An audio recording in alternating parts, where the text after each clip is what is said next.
My in-laws are homeless and demand to stay at my vacation home after they sold their house without telling anyone. They really thought I wouldn't leave them for the streets?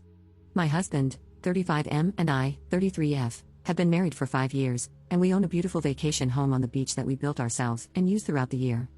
My in-laws, in their 60s, have always been welcome guests, visiting for a few weeks here and there and contributing financially towards maintenance costs.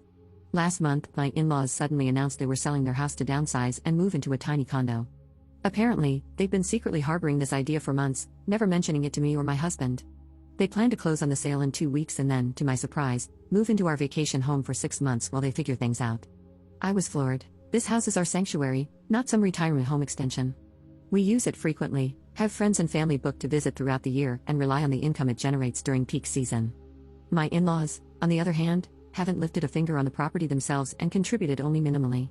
For some more context, my relationship with them is heavily strained because this is not the first time they have grossly overstepped, and this has led to many fights between my husband and me. Here are some examples of the many things my in-laws have done over the years. On our first marriage anniversary, they gifted us a chicken. We lived in an apartment at the time. How in the world do we take care of a chicken?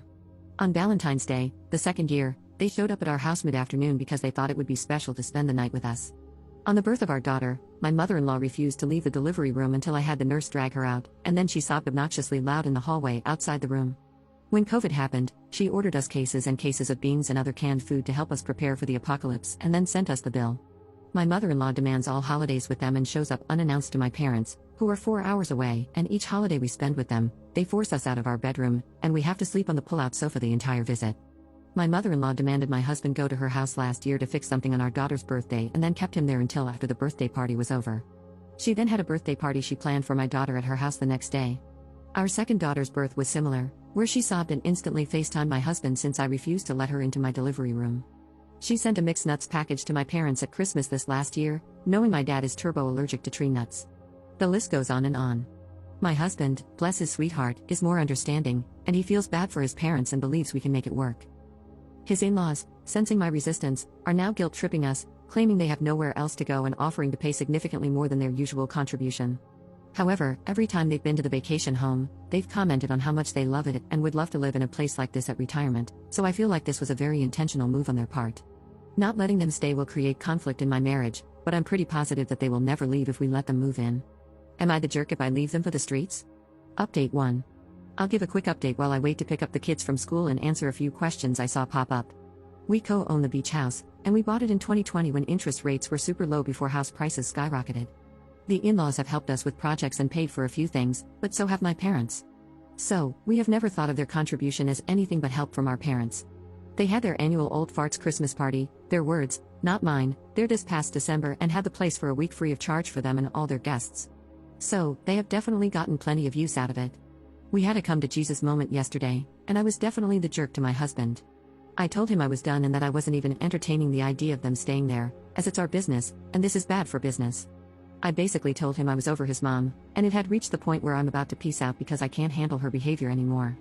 Prior to this, I was not in contact with her and would only entertain them when they came to visit. They never stayed at our house as we live relatively close to them. He still has no clue if they're truly selling their house, if they're behind on bills, or if they're just being difficult, but honestly, I don't care. My parents are immigrants and own a restaurant. They have worked hard their entire lives to create a fantastic life for me and my siblings. They also taught us the value of money and working hard for the things we have. The vacation home was bought cheap, but 90% of the renovations were done by me during my free time. Renovations are my true love, nursing pays the bills, and I love it too, but it doesn't fill the creative cup.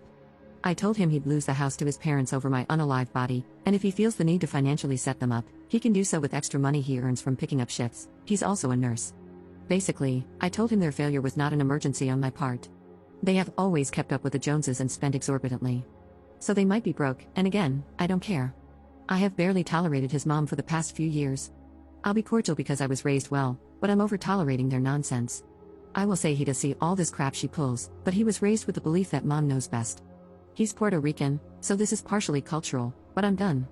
I worked yesterday, put in 110% effort, then drove the kids to the beach house last night, picked up dinner, and when we got there, I just thought, no way. So, time will tell, but he called his parents and, on speakerphone, told them they couldn't stay. However, the offer to condo hunt is still open, but he needs to know the price range and all that jazz. His mom started crying, so I flipped the phone off. As of this moment, it's not happening. I also told him if it's a problem, he can quit his claim to the beach house, and I'll cover the expenses and manage it myself, cause this mama ain't playing.